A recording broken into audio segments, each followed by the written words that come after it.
Hey, cool, welcome back. This challenge we have says, which term of the sequence 10, 21 over 2, and 11 is equal to 41 over 2? Alright, now you know exactly what I'm going to say, right? Let's first put our numbers all into the same format, right? Okay, let's work this out. Our first number is 10. Our second number would be 10.5. And our third number will be 11. Let's just see quickly what 41 over 2 is actually equal to, and that is 20.5. Okay, so we're looking for 20.5. Cool. So looking at our challenge here, we're going to see if it's arithmetic or geometric. Starting off with arithmetic because it's easy peasy. All right, what do we do from 10 to 10.5? Well, we add 0.5. And what do I do from 10.5 to 11? Again, I just add 0.5. Awesome. This tells us that it is an arithmetic challenge. Let's go ahead and start our next step, which is creating a general nth term. And we do this using our standard form as a guideline, which is Tn is equal to a plus, open bracket, n minus 1, close bracket, and d. Okay. So a having the value of the first term. Our first term in this case is 10. D having the value of our difference, and our difference we calculated 3 seconds ago, and that is 0.5. Awesome. Now that we have that, let's plug in that information into our actual standard form, right? So it's now going to look like Tn is equal to A, but we've said A is 10, so it'll be equal to 10 plus n minus 1, closing the bracket, and our difference, which is 0.5.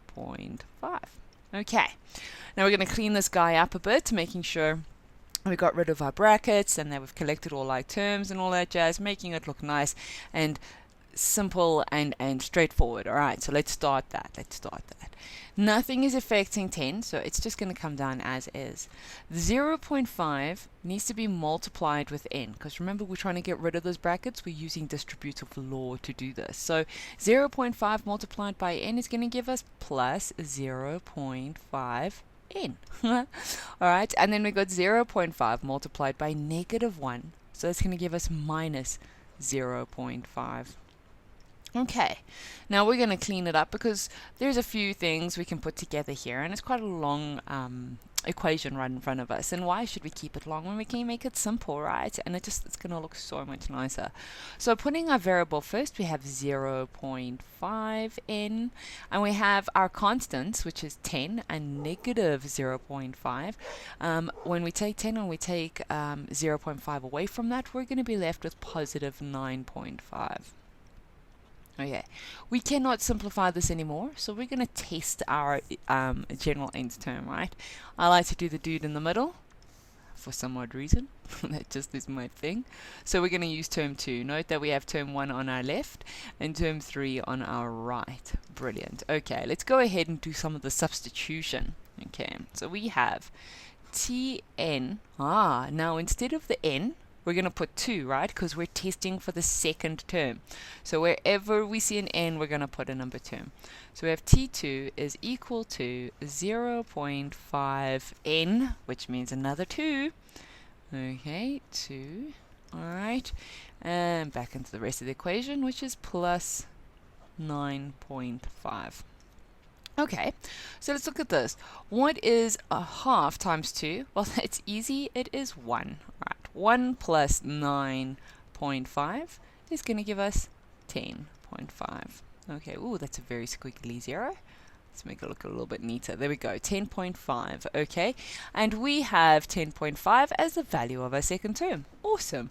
Right, so we know that our general nth term is correct. Let's go ahead and actually onto our challenge. Let me scoot this out of the way so we have some more space.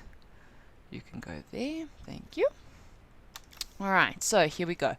We're using our general nth term, right, that we've already calculated, which is 0.5n plus 9.5.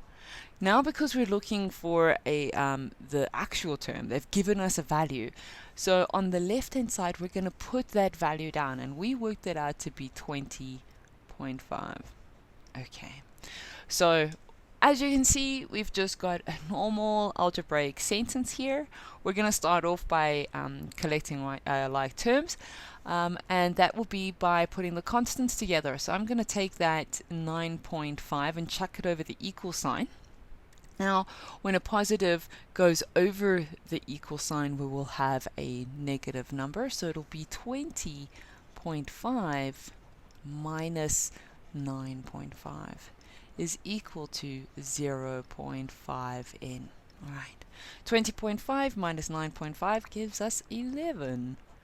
All right, 11 is equal to 0.5n.